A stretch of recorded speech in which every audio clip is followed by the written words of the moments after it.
Good morning, dears. I'm happy to your response given in the past. I am told by most of you कि sir एक आध अपना संवाद, अपनी recording current topic पर डाला करें. तो last week I had given one communication. What is the fate of Arvind Kejriwal? और आज मैं आपसे चर्चा करूंगा कि सरकार के जाने की संभावनाएं कितनी, क्या पदच्युति होगी, पावर से जाएगी या नहीं. और इसका आधार दो हैं, भारतवर्ष की कुंडली और वर्ष कुंडली. कई कंसेप्ट हैं, कई तरीके से एस्ट्रोलॉजी में हम लोग ये प्रेडिक्ट कर सकते हैं कि सरकार की स्थिरता कितनी है या इस चुनाव के उपरांत सरकार की जाने की संभावनाएं कितनी है. तो मैंने प्रयास किया है वर्ष कुंडली और भारतवर्ष की कुंडली. भारतवर्ष की कुंडली का जो समय और डेट है 15 अगस्त 1947 रात को 1 से 2 मिनट, मतलब 12 बजे के बाद. और वर्ष कुंडली 8 अप्रैल 2024 23:50 चंद्रमा मीन राशि में. इन दोनों के आधार पर आइए चर्चा करेंगे और प्रयास करेंगे कि किसी कंक्लूजन पर पहुंचें बिना किसी पॉलिटिकल इंक्लिनेशन, बिना किसी प्रेफरेंसेस और चॉइसेस के, सिर्फ और सिर्फ हॉरोस्कोपिक एनालिसिस के आधार पर. तो अगर हम भारतवर्ष की स्वतंत्रता की कुंडली को देखें तो वृषभ लगन की कुंडली, राहु केतु एक साथ के एक्सिस पर, सेकेंड हाउस में मंगल, थर्ड हाउस में चंद्रमा, बुध, शनि, शुक्र, सूर्य, छठे भाव में जुपिटर. ये बर्थ चार्ट. और नवांश जो कुंडली की शक्ति को दर्शाता है, मीन लगन का नवांश सूर्य लगन में, तीसरे घर में जुपिटर, छठे घर में चंद्रमा केतु, 9th हाउस में मंगल, भाग्येश इसको कहें, 10वें भाव में मंगल, 9वें भाव में बुध, 11वें भाव में शुक्र और शनि और 12वें भाव में राहु. और अगर हम विंशोत्तरी दशा की बात करें, जो सबसे कॉमनली यूज दशा है, 5 जुलाई 2023 से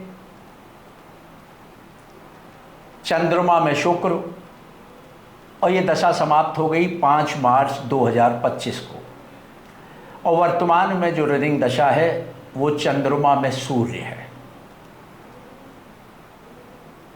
किसी भी कुंडली के विवेचन में 3 बातें महत्वपूर्ण हैं.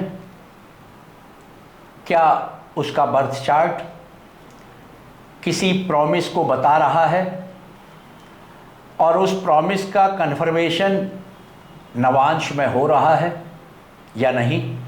दशा अंतर्दशा का क्या स्थिति है, क्या वह फल देगी.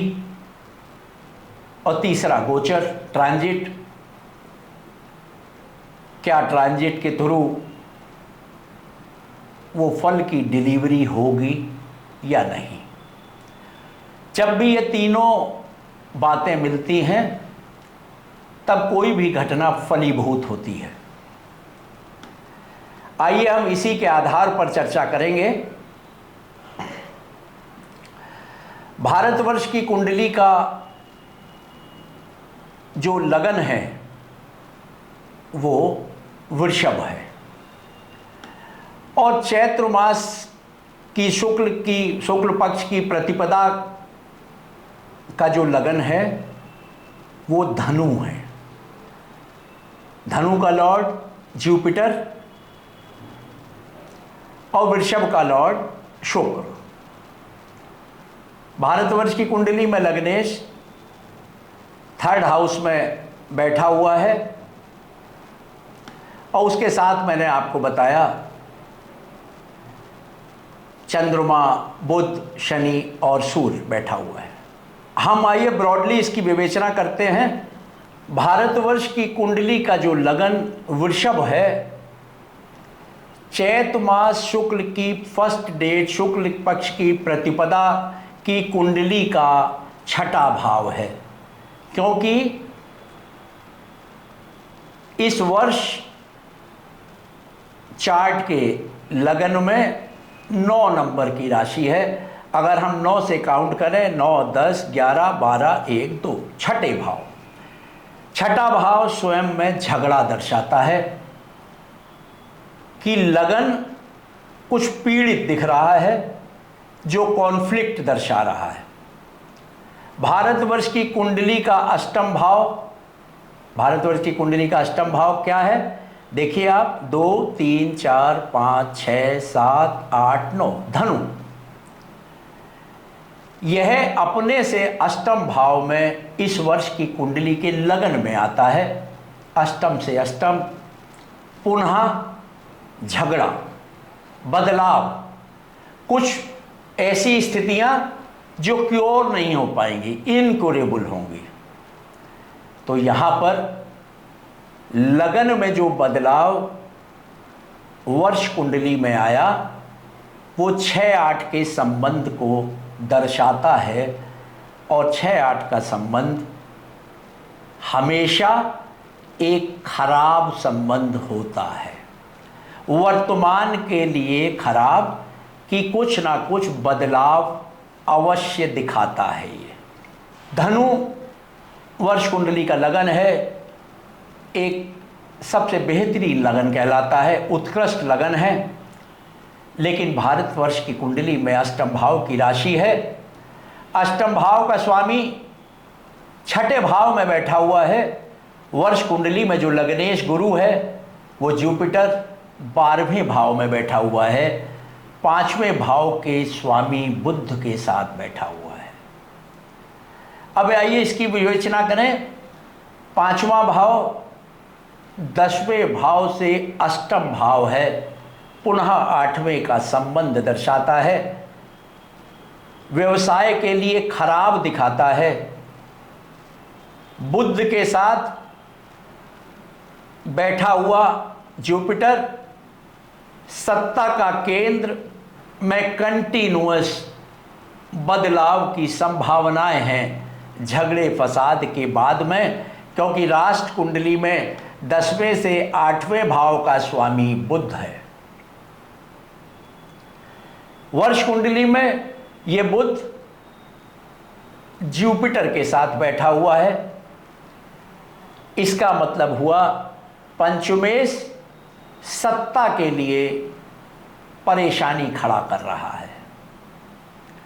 पंचमेश लग्नेश को, एक पंचमेश वैसे अच्छा कहते हैं क्योंकि त्रिकोण का स्वामी है, लेकिन अगर हम व्यवसाय की बात करें, सत्ता के केंद्र की बात करें, पावर सेंटर की बात करें, तो वहाँ से अष्टम है। अष्टम होकर वो लग्नेश को पीड़ित कर रहा है। इसका प्रभाव सीधे लग्नेश पर होगा। लग्नेश तकलीफ में होगा, कष्ट में होगा, और कष्ट सत्ता के केंद्र के लिए, सत्ता के दल के लिए क्या होगा? शायद सत्ता में से बेदखल हो, सत्ता में बदलाव हो। मैंने अभी बताया भारतवर्ष की कुंडली में इस समय जो महादशा चल रही है वो चंद्रमा की महादशा है। अंतर्दशा सूर्य की है। भारतवर्ष की कुंडली में जहाँ लगन वृषभ की है, चंद्रमा तीसरे भाव में अपने स्वराशि में बैठा हुआ है। लेकिन छठे भाव के स्वामी शुक्र के साथ, मतलब चंद्रमा पर शुक्र का छठे भाव का पूर्णतः प्रभाव होगा, झगड़े फसाद का प्रभाव होगा। अष्टम भाव का स्वामी गुरु की दृष्टि हो रही है।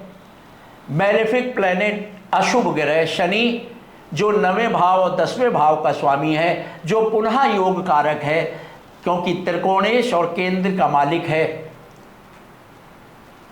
इसका प्रभाव है। साथ में बुध जो दूसरे और पंचम भाव का स्वामी है। लेकिन वर्ष कुंडली में महादशा स्वामी चंद्रमा मीन राशि में है।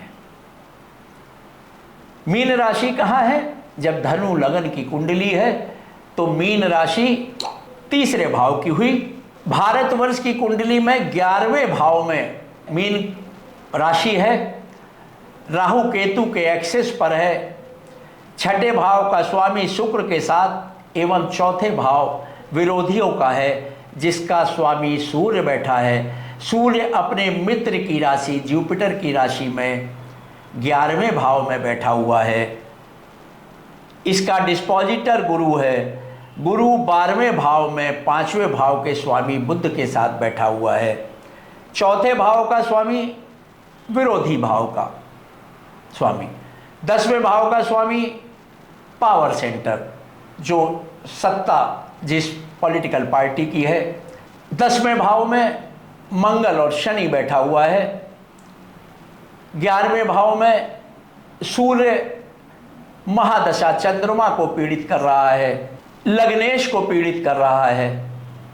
अपने मित्र राशि और मित्र की महादशा नाथ के साथ बैठा हुआ है। राहु भी यहाँ पर गुरु के अनुसार काम करेगा और गुरु सूर्य का मित्र है, सूर्य को फायदा देगा। 11वें भाव का है, हाउस ऑफ डिजायर है, गेंस का भाव है। तो ये कहीं ना कहीं यह भी दिखाता है कि विरोधी जो ग्रुप है उसका जो स्वामी वर्ष कुंडली के हिसाब से चौथे भाव का स्वामी सूर्य है, वो 11वें भाव में लग्नेश को बहुत ज़्यादा पीड़ा दे रहा है। यह सीधे सीधे इंडिकेट करता है कि इस एंगल से भी अगर हम एनालाइज करें तो विरोधी खेमा ज़्यादा पावरफुल दिखता है। दूसरा, अगर हम तीसरे पॉइंट पर आए, चंद्रमा महादशा का स्वामी है, मन का कारक है, स्वयं यहाँ बहुत पीड़ित है और पीड़ा दिखाएगा, पीड़ा दिखाता है कि सत्ता का दल साम दाम दंड भेद के साथ में अपने गुरूर में कुछ ऐसे एक्शन ले सकता है जो उसको परेशानी दे सकता है। It indicates that power centre may have to resort tactics in order to fulfill their desire, but will fail miserably because fourth lord and also Antardasha lord sun is much better placed in 11th house than 10th lord or Lagnesh. It also indicates that there are more possibilities of सत्ता से बेदखल की संभावनाएं अधिक दिखाता है। चौथा, महादशा स्वामी चंद्रमा चौथे भाव का स्वामी जो मेदिनी के अनुसार विरोधी भाव का स्वामी है, से तुलनात्मक रूप से देखें तो अधिक पीड़ित है। इस भाव का स्वामी 10वें भाव से 8वां जो 5वां भाव है, स्वामी बुध के साथ 12वें भाव में स्वयं पीड़ित है। यह दिखाता है कि अंतर्राष्ट्रीय स्तर पर विदेश के माध्यम से कहीं ना कहीं इस तरह की कुछ घटनाएं घटेंगी जो सम्मान को नुकसान पहुंचाएंगी।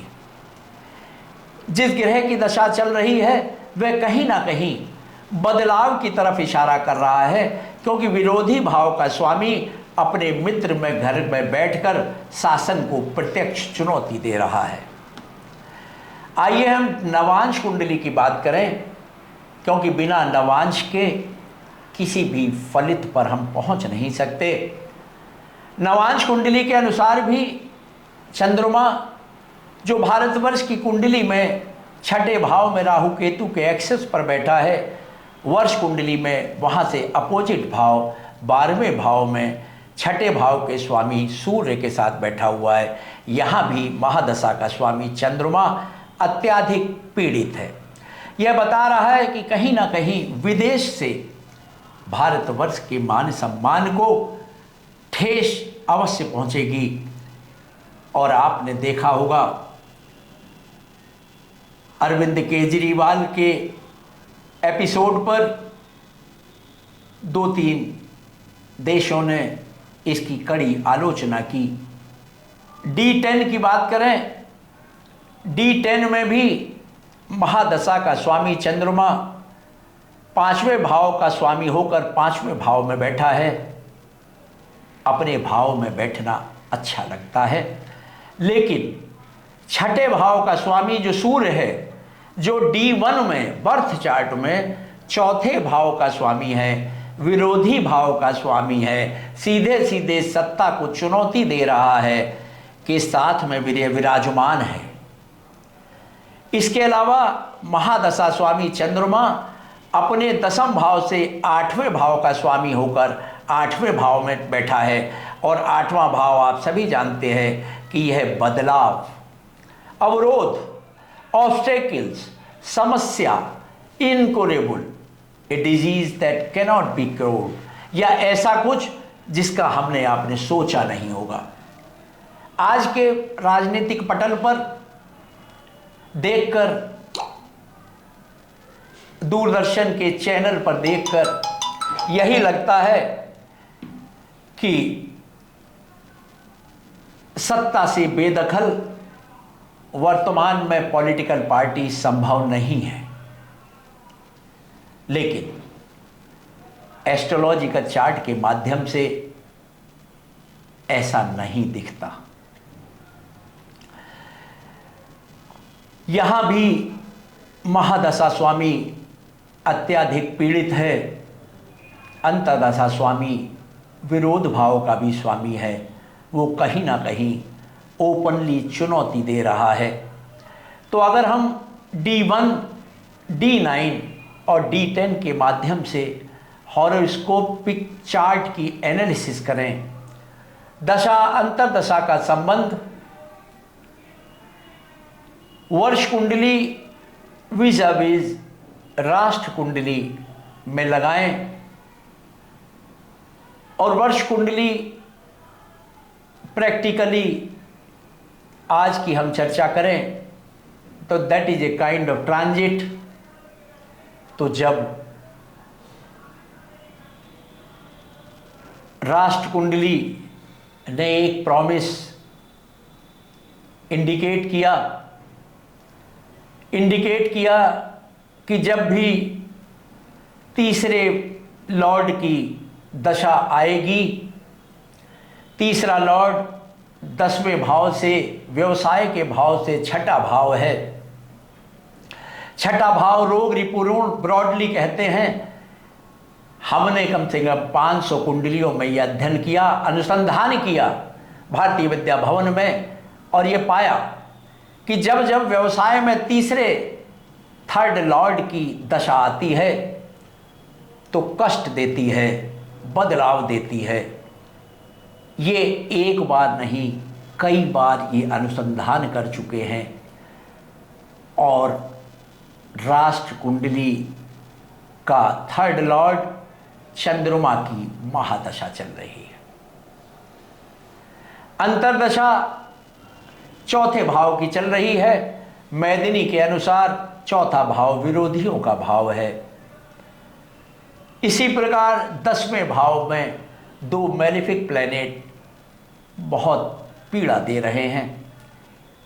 तो हम तीनों को अगर मिलाकर बात करें, प्रॉमिस, स्टैटिक, जिसका एग्जीक्यूशन होगा दशा और अंतरदशा से, और जिसकी डिलीवरी होगी ट्रांजिट से, ये तीनों आज के परिप्रेक्ष्य में यह इंडिकेट करते हैं कि भारतवर्ष में सत्ता से बेदखल वर्तमान राजनीतिक दल के होने की संभावनाएं अत्यधिक हैं। राहु का पूर्ण प्रभाव है, मंगल और शनि का अशुभ ग्रह, इनका भी व्यवसाय में, सत्ता के केंद्र में, सत्ता में इनके प्रभाव भी बहुत अधिक है। इन सब के साथ में इस बात की संभावनाएं अत्यधिक हैं कि सत्ता में, केंद्र में बदलाव होने जा रहा है। इन्हीं शब्दों के साथ आप सभी का शुक्रिया। मैं अगले वीक पुनः आपके सामने हाजिर होऊंगा। कुंडलियों के विश्लेषण से भारतीय जनता पार्टी की कुंडली और राष्ट्र कुंडली वीज़ा वीज़ वर्ष कुंडली, फिर उससे आगे नेक्स्ट वीक में अपोजिशन पार्टीज़ की कुंडली वीज़ा वीज़ राष्ट्र की कुंडली एंड वर्ष कुंडली, ताकि हम किसी कंक्लूजन पर पहुंच सकें। इन्हीं शब्दों के साथ धन्यवाद। अपने फीडबैक ज़रूर दीजिएगा। मैं प्रयास करूंगा कि सिर्फ और सिर्फ हॉरोस्कोपिक एनालिसिस के माध्यम से आप तक रूबरू हो सकूं कि सत्ता से